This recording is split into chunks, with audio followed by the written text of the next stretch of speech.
Hello, this is Nathan Bonaparte here with valuable tips and information to help you get more. Today we'll talk about contingencies in your purchase offer. We'll talk about what they are and why they are so important. In sharing the information, we will cover the definition, examples of contingencies, their purpose, and structure. So, contingencies, what are they?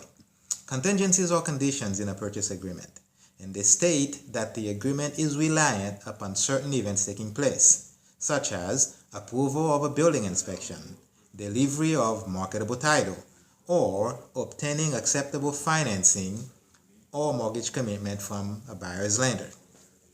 Contingencies are vital to your closing because they eliminate any ambiguity over who will pay for what and allow a legal way for one or the other party to cancel the agreement. Once contingencies have been removed, the closing can take place. So I should go back and say this. Once all contingencies have been removed, the closing can take place. Contingencies can be written for most any type of eventuality depending on what the buyer and seller wants. A contingency clause can be written to provide that the seller plant certain trees in the yard before completion, like in the case of a builder. It can be written that the buyer be allowed time to sell his existing house before closing, or it can be written for a concurrent closing to happen. It can also be written that the buyer's approval is necessary of the title report, soil report, or property inspection reports. On the other hand, the seller may include contingency clauses which allow extra time after closing for moving, or which limit the amount of money available to pay for repairs, especially if the seller is expecting a request for repair from the buyer. Time limits. Contingencies will contain time limit in which to fulfill a certain task. For example, an inspection contingencies may give the buyer 10 days in which to obtain and approve a pest or termite control report. Another contingency may allow 10 to 21 days for the buyer to obtain a written loan commitment. The seller is generally given a certain number of days in which to deliver marketable title or a title report to the buyer. The buyer then can review the exception listed in this report and dispute any items that are in question. One common example of a title exception may be an easement.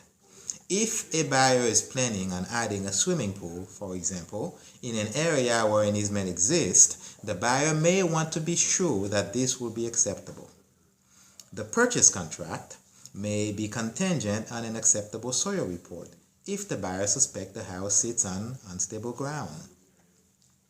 Now, once a contingency has been approved, both the buyer and seller should sign a document removing that contingency from the purchase contract. Your real estate agent should be managing and keeping track of all timelines for contingency removal. If the deadline of a contingency arrives and both parties do not sign off on that contingency, this failure to act may prevent the closing of your sale, of your home, of your transaction.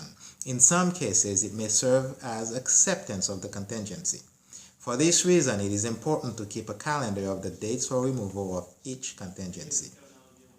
Contingencies may help prevent problems at closing by eliminating last-minute disputes, which can cover inspections, the buyer's inability to obtain financing, or repair work not being done according to the contingency specifications. So the tip of the day is, contingencies will protect both the parties, buyer and seller, from any surprises and leave a way out of the contract. They should be carefully drafted by your experienced agent and can be made specific to your particular transaction. So, for more tips and information, visit my YouTube channel. Until next time and always, live a life of quality.